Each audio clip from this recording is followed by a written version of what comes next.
赵女士，请喝茶。哦，谢谢你。您愿意跟我聊聊，为什么这段时间您想来做心理咨询？我心里有一个疙瘩，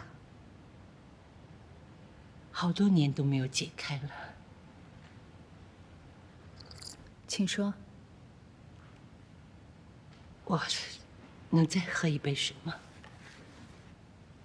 谢谢。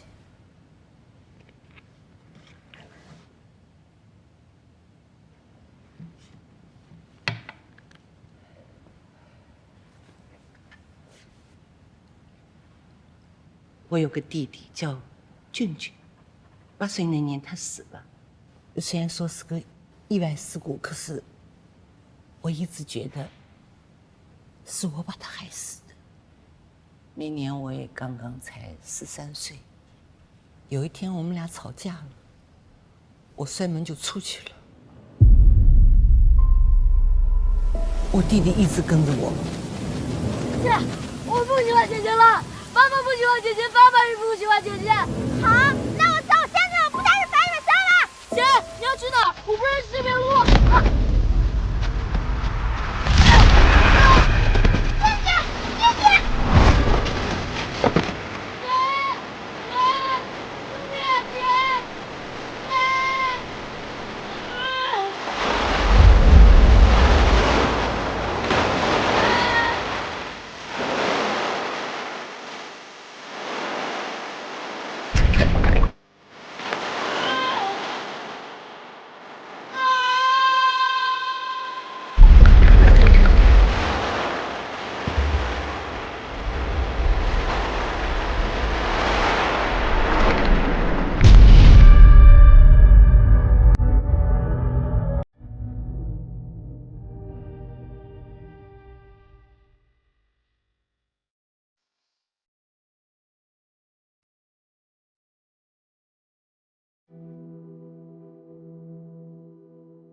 我到现在还记得那个画面，我弟弟在水里伸着手，还喊着“姐姐救我”。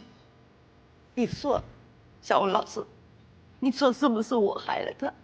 如果我当时不跟他生气，如果我妈妈跳进水里先救他，不救我，我弟弟是不是不会死的？我真的这么多年，我一直我对不住我弟弟。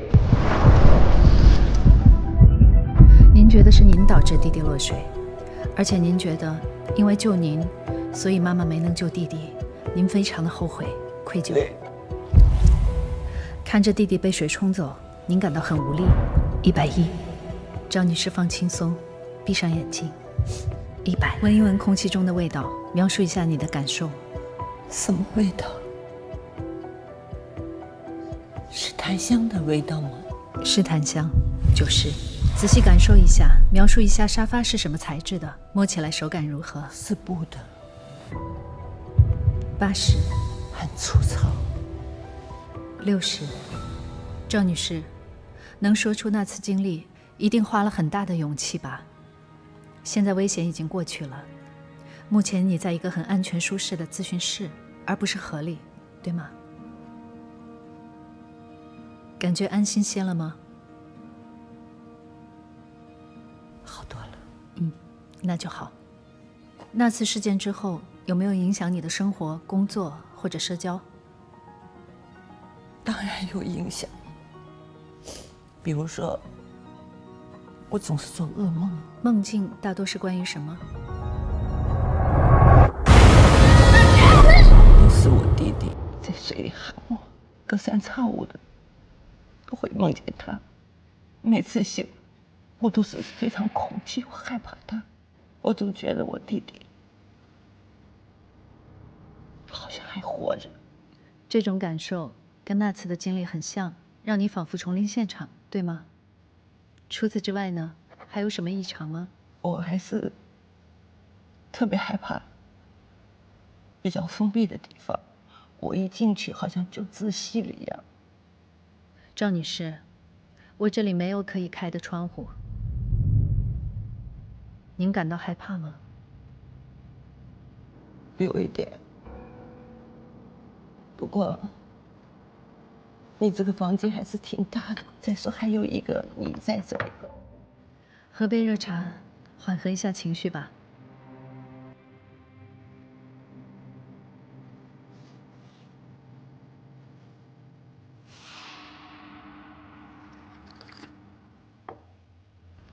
冰冷、潮湿。您刚才说的呼吸困难，一般会持续多长时间？最长的有的时候10几分钟，还觉得喘不过气来。密闭空间里的什么元素让您感到害怕、难受？水。从我弟弟走了以后，我都不能看见水。也就是说，在密闭的空间里，让你感觉像在水里一样，是吗？对对。那刚才您说的那些症状，您还记得第一次发生在什么时候吗？我弟弟走了2、3个月之后吧。这个事件发生在您13岁的时候，那么这40多年来，您都没有寻求过帮助，对吗？那个时候也没有什么心理咨询师。再说我自己的痛苦不想让别人知道。这次要不是我女儿让我来，我大概也没有这个勇气。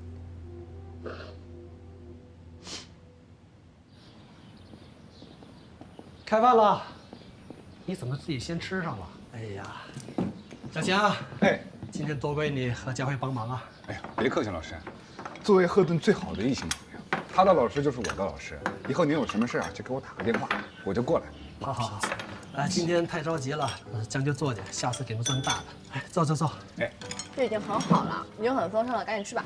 对啊，都是自己人，别客气。哎呀，之前听赫顿一直说起你，没想到你性格这么活泼。心扉夜话我听过，做得不错。谢谢老师，这也多亏有贺老师的加入，才能有这样的成绩。教授，你听过我们节目啊？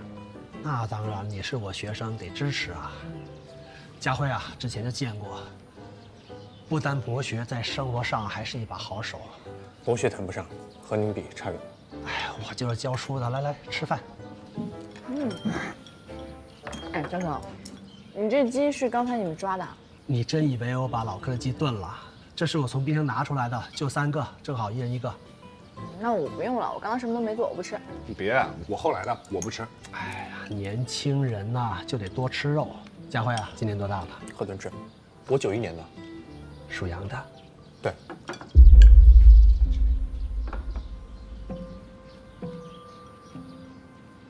怎么了，教授？啊，那你比赫顿大1岁。对。我属猴的，我跟顿顿一样大。叫我什么？小强，你之前从哪过来？哦，我从文昌街过来的。今天本来约着赫顿呢，要去见见小的时候照顾我的几个老人。哎呦，那我是不是打乱了你们计划？没。一日为师，终身为父，就一直听赫顿提起你，就早就想来拜访你了。我什么时候跟你说？哎呀，人多就是热闹。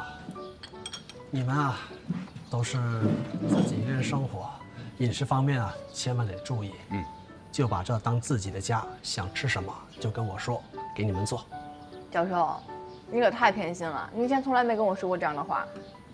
如果以后你们不好意思啊，就把他给拽上，给我这添添人气。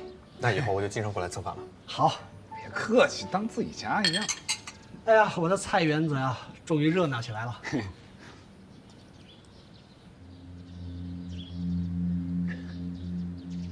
吃饭。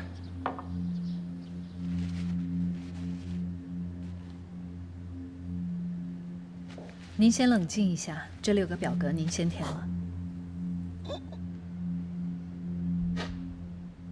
创伤事件再体验，特别害怕比较封闭的地方。我一进去好像就窒息了一样。高欢喜，从我弟弟走了以后，我都不能看见水。回避。小文老师，我今天跟你说了这么多，想说的我都说了，你看我到底是什么病啊？根据今天的谈话，还有您填写的表格，我初步判断您的症状符合创伤后应激障碍，简称 PTSD。PTSD 指人在遭遇威胁生命的重大创伤事件，或者是目睹别人经历威胁生命的创伤事件之后，有可能会产生一系列的症状。但您不用担心，这是可以治疗的。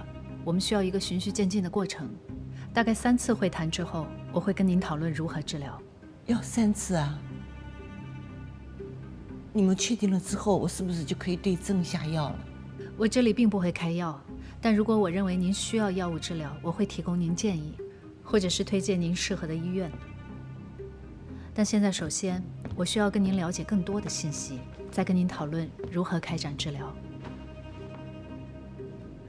针对 PTSD， 延长暴露疗法是现在最有效的治疗方法之一。我会帮您做情绪稳定化的练习，再来是直面创伤，还有创伤的整合。因为创伤会损害我们的相关记忆，透过治疗可以帮助您重新整合破碎的记忆，从而帮助您恢复适应。那整个治疗要多长时间呢？因人而异，在我这里的受访者半年到1年不等，但是因为您的症状持续比较久，年纪又稍长，会需要比较多的时间，大概需要3年。3年。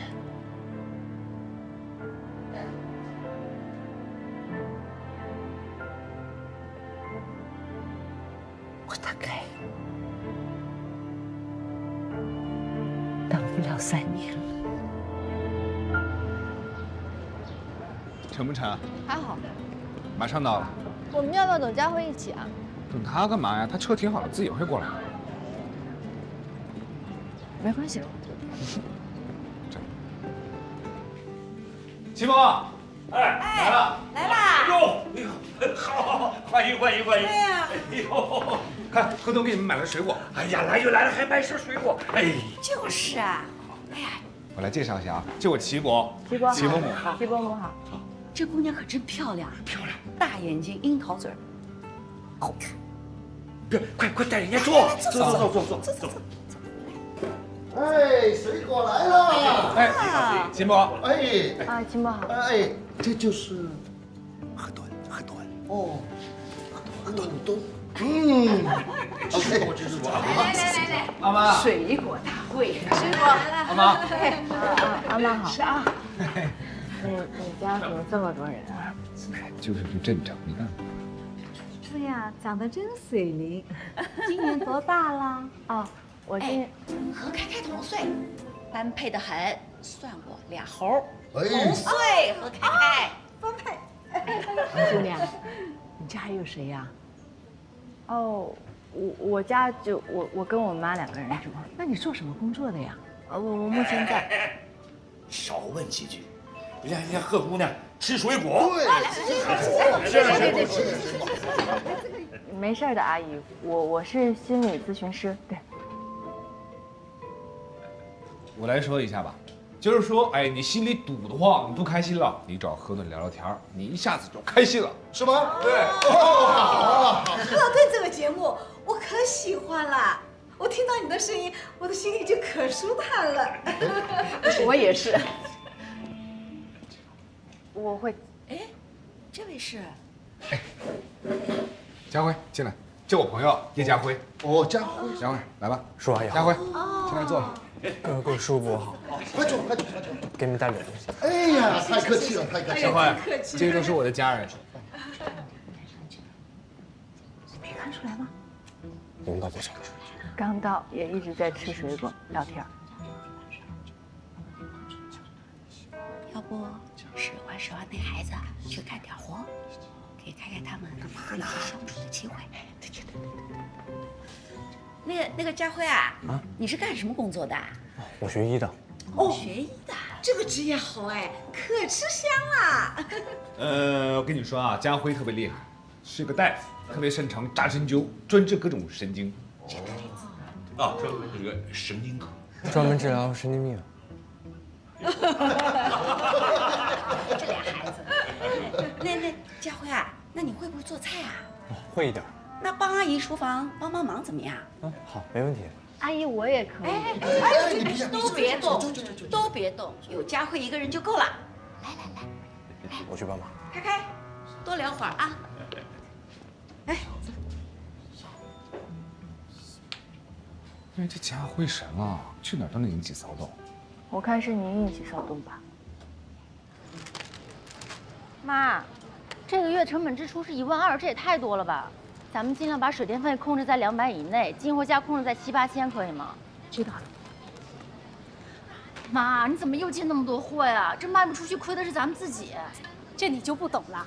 我这批货呀，这个丝面、金牌、虾饺卖的可好了，这冰箱里都没货了，我赶紧补货。听你的，听你的。丽丽啊，你跟那个谁分手了吗？啊，分了。嗨，分了好啊，咱必须分。咱们不能昧着良心做人，是吧？你真这么想呀？那当然，咱们做人呐得有骨气。你说他把你骗了，但是咱们得堂堂正正的，是不是啊？你能这么想就行，反正分手了，这店还得给人还回去。不是，你说什么？这店得给人还回去。不是，他房中一个大老板啊，我们要他一家店怎么了？那没办法呀，人家出了钱，人家说了算呀。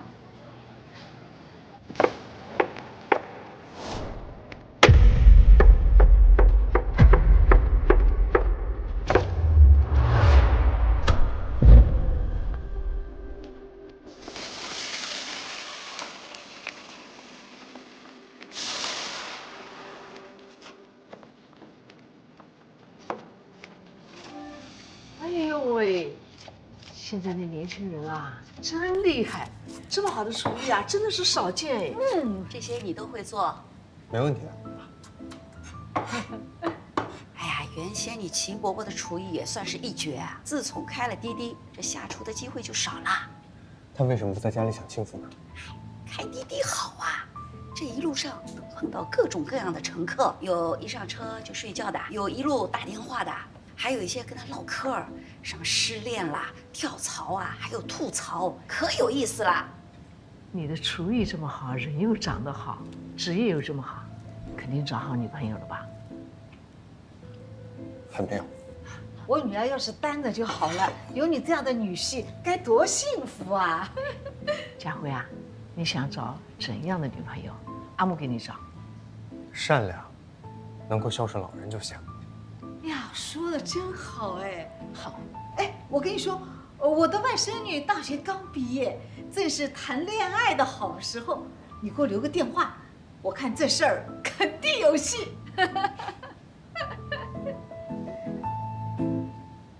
这个房中医哈，他怎么比你那死鬼的老爹还抠啊？啊，他有错在先，他不应该赔偿吗？况且你这送出去的东西，我哪还有要回来的道理呀？哼，还亏得他是一个什么成功人士，我呸！我一个没文化的，我都比他懂得多。我，哼，你真这么想要这个店呢？当然了。行吧，那我就跟他复合呗。不是，为什么呀？那人家都说了呀，跟人在一起才能给我这家店。哎呦，不是，丽丽啊，你是怎么想的呀？我怎么想不重要啊，关键是我妈喜欢，我得听我妈的呀。哎呦，那我就牺牲一下自己呗。不是，丽丽啊，咱们什么事情啊都是有解决的办法的，你说是不是啊？行，还就还，他一个臭男人的钱，老娘我还不稀罕呢我。哎呀，就是这地段值50、60万，是有点可惜了啊。50、60万算什么呀？啊，那我们娘俩省吃俭用，也能攒回来。妈，我逗你呢，你怎么那么好骗呀？还好我这智商不遗传。不是你什么意思啊？你给我说清楚了。妈，你放心吧，你女儿我这么多年没白打拼，我还给自己攒了些嫁妆呢。这个店呢，前2天我已经一次性把钱打到她账上了。现在我们俩2清。是。从今往后，咱们娘俩挺直了腰杆活着，这店是咱们自己的了。哎呦，你说你把那嫁妆都弄没了，那你以后将来嫁人怎么办呢？啊，我不嫁了呀。只要你不嫌弃我，我就跟你过一辈子，行不？行不行？那个，你别跟我说这话啊！你自己有家不回，你赖在这儿算怎么回事啊？赶紧回家去。我哪有家呀？我那房子是租的，又不是买的。那租房子也要钱呢？那也没空着呀。老贺不是在这办工作室呢吗？那个丽丽啊，你们俩是不是吵架了呀？没有啊。真的？哎呀妈！那我回来陪你几天，你不愿意啊？你不愿意我走了？愿意，你陪着妈妈高兴着呢啊！好，去。哎呦，有女儿陪着。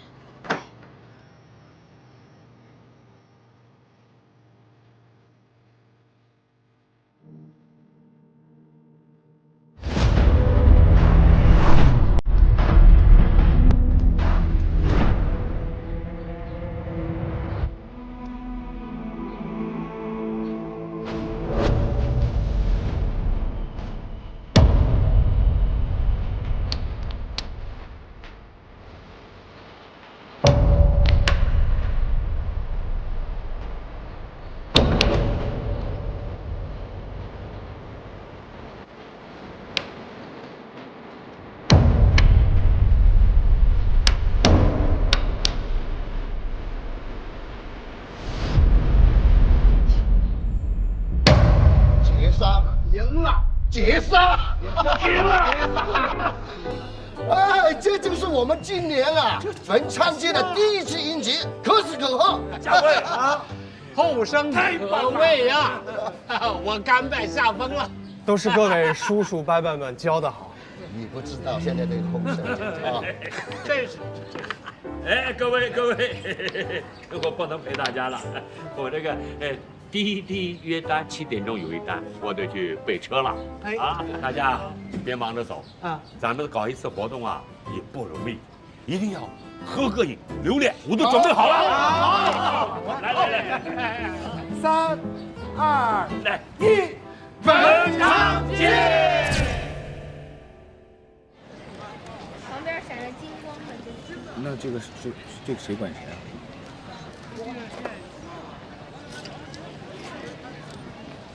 别管我，这个有金牌。哎，你去拿一份好喝的，给后面那个穿黑色衣服的哥哥，让他跟我们一起来玩游戏，快去！来吧，让我们战斗吧！哥哥，给你评这个。你选好了？谢谢你啊。哥哥，你能跟我们一起玩游戏吗？我们的游戏正好缺人。好。哇！你输了啊！走。哎，那个啊？叫哥哥。哥哥。那谁来教哥哥怎么玩啊？我。教啊。这是你的，这是我的，我给你打下去，你就输了。试试。来吧。等我没牌了。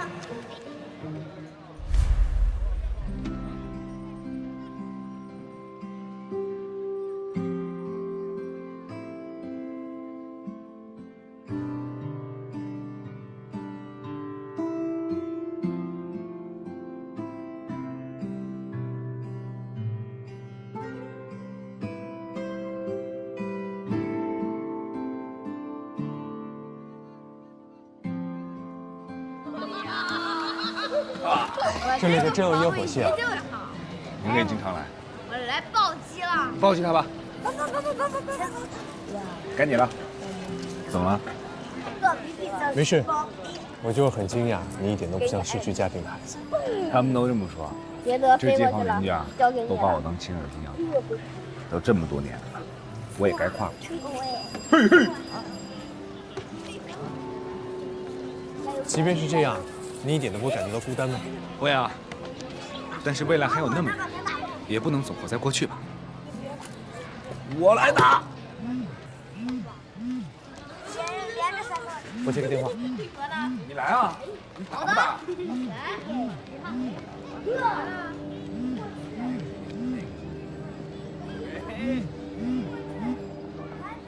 喂，爸。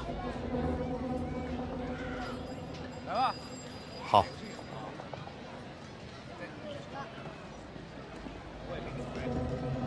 哎，我用这个打你了啊。开义，你打中间这个。我有点事情，我要先走了，你帮我跟贺队说一声。行，那你随时过来呗。谢谢。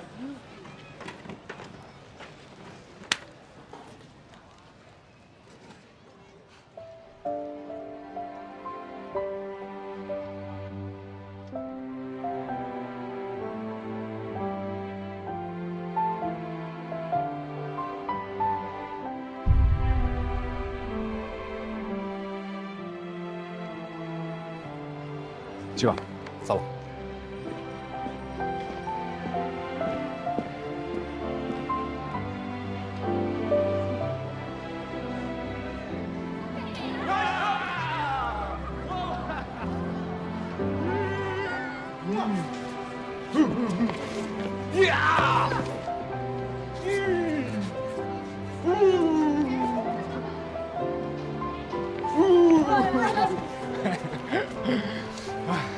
行了，自己去玩去吧。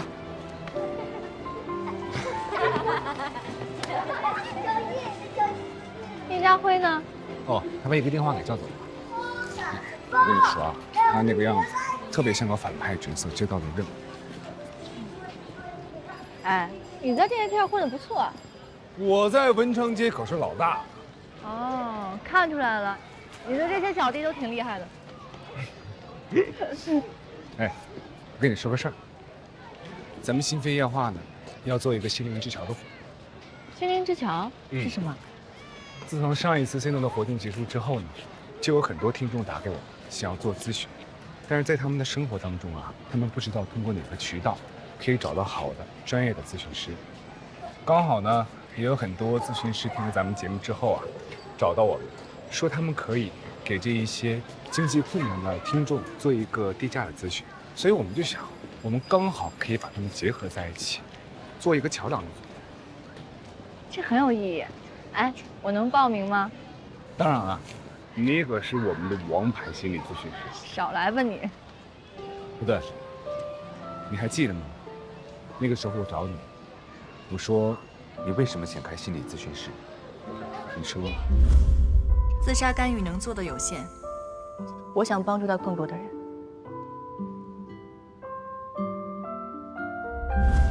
所以现在看来啊，咱们节目真的可以帮到很多人。田开义，我发现你在文昌街跟在其他地方好像不太一样。嗯？有什么不一样？像个大人。我在其他的地方就像个小朋友啊。哎，那你是喜欢我像小孩样的，还是我像大人？啊，都不算讨厌吧。不讨厌，那就是喜欢。哎，两者不一样，好吗？不，你看，没事吧？你看，你有点关心我。我是怕你摔死，好吧？哎，王哥，有火鸡吗？有。不对，干嘛？烟花，小心手啊！哇！我第一次玩这个啊，真的？真的。你第一次玩仙女棒？真的。第一次玩仙女棒。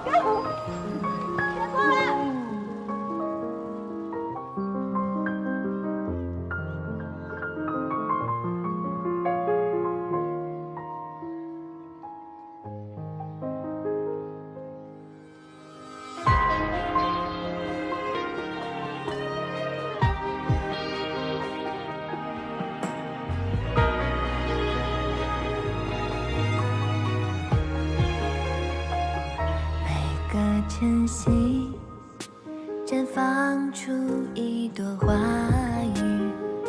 这里有你与咖啡的香气，无论是阴霾转雨，还是天气忽然放晴，我都想和你在一起。一阵雨，轻轻的、远远的飘出了天际，也带走我蓝色和多云的回忆。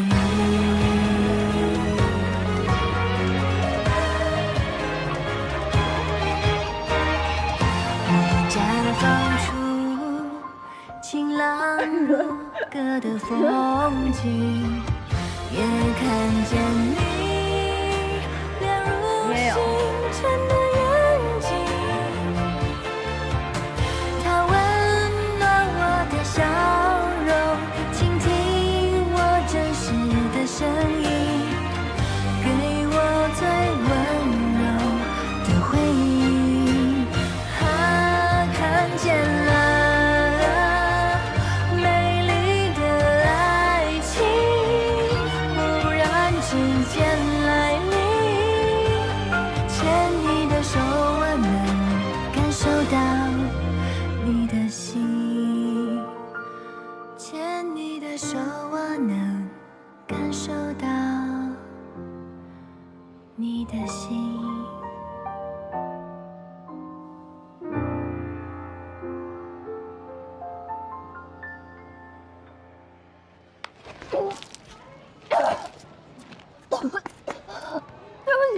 对不起，我自己有点恶心。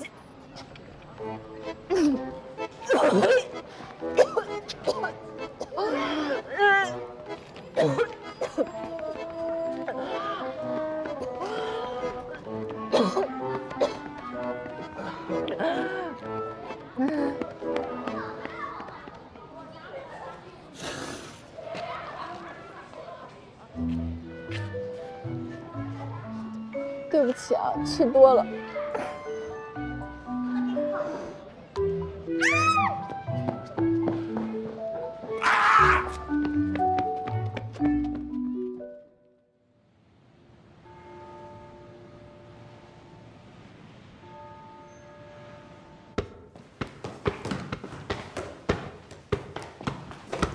接球，接球。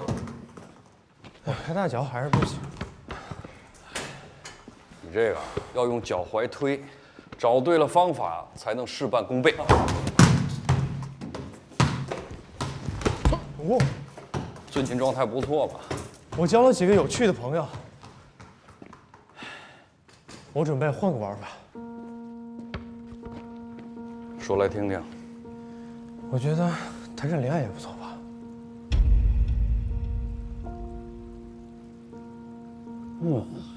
儿子终归是长大了啊。游戏就是游戏，在乎的是结果，过程不重要。但是有一样，你要注意。先把东西拿到手。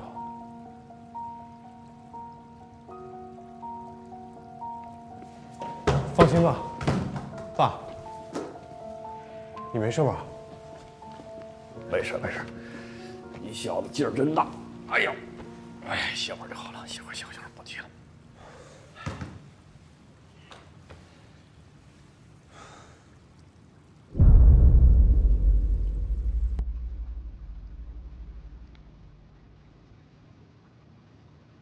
对了，我今天在家里打扫卫生的时候，找到了这个。这什么呀？你爸走的时候留给我的信。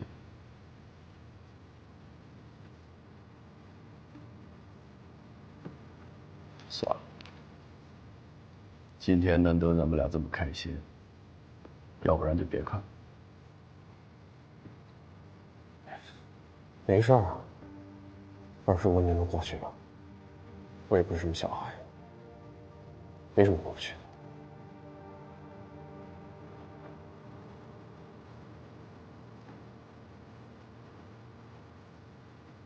要不然，我念给你听。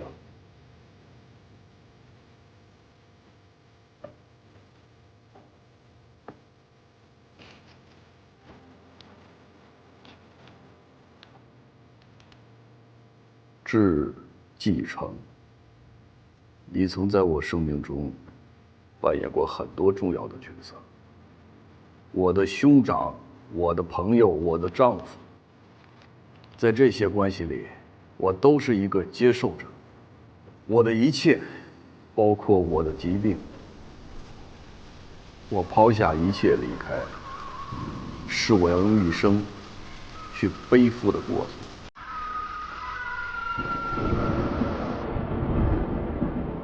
我把孩子留给你，是因为你一直爱着他。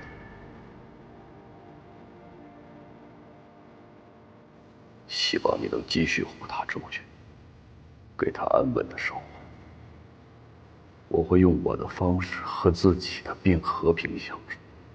答应我，不要寻找。为了我，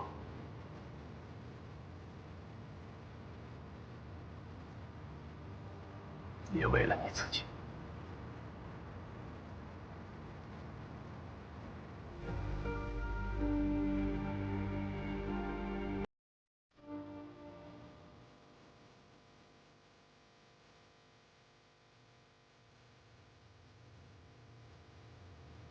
要不是季宁聪，妈不会变成这样。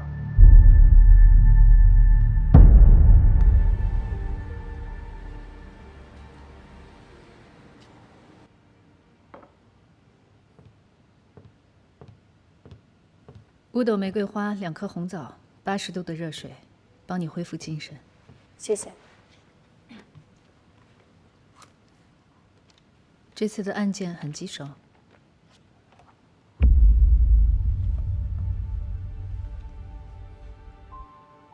上次特勒斯弗罗斯的案例之后，你就没有回来过了。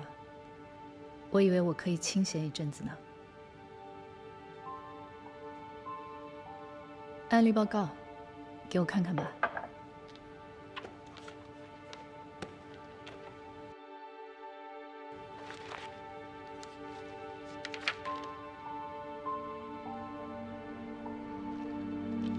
跟我说说你的督导问题吧。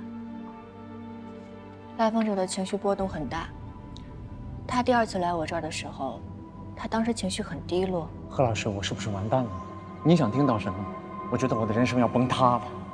他告诉我，别人因为他的拒绝而孤立他。我感觉我得罪他们了，因为被人讨厌，就会被孤立。可是第3次他来我这儿的时候，他当时带有很强的攻击性。开始。他很开心地跟我说，别人因为他的拒绝而忌惮他。人应当适度的发威，要不然别人总会觉得你好欺负，会一直把你踩在脚下。那天晚上，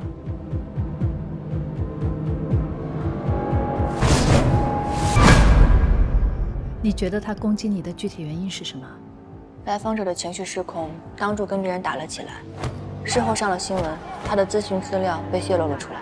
他有个外号叫墨鱼，那个时候所有的人都嘲笑他、排挤他。他把他遭遇的一切归咎于你，一气之下就来找你报复。我想是这样的。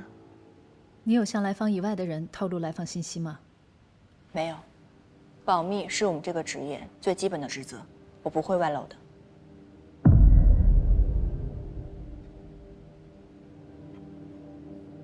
再喝一口吧。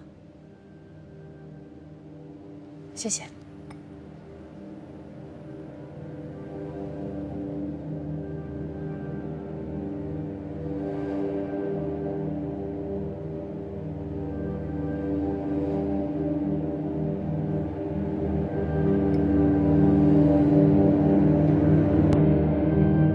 干燥，是实话。蹊跷，的确蹊跷。那你对来访者的情绪波动怎么理解？我回顾了一下，他第3次来我这儿，他的反应已经超出了我的预期，还有昨天的袭击完全让我措手不及，打乱了我的咨询计划还有节奏。我想就是从那个时候开始失控的，可是我完全不知道为什么会这样，我也不知道该怎么做。来访者有精神病史吗？他之前跟我说没有，可目前来看很难说。依据现有的信息，的确很难理解来访者的突然改变，但我想应该有什么信息是我们遗漏的。你后续还想继续跟他工作吗？我知道这对你来说比较困难。说实话，我很矛盾。一方面，我一想到他，我就觉得很害怕，很受伤，甚至想回避；可是另外一方面，我想面对这个困难，我想帮助他，我很关心这个来访者。任何人经历了这样的事件都会感到害怕，但我想，一定有什么引发了来访者的巨变。至于后续你要不要跟他工作，取决于你。温老师，你觉得会不会在原本的咨访关系当中，有第3方人或者事情的介入？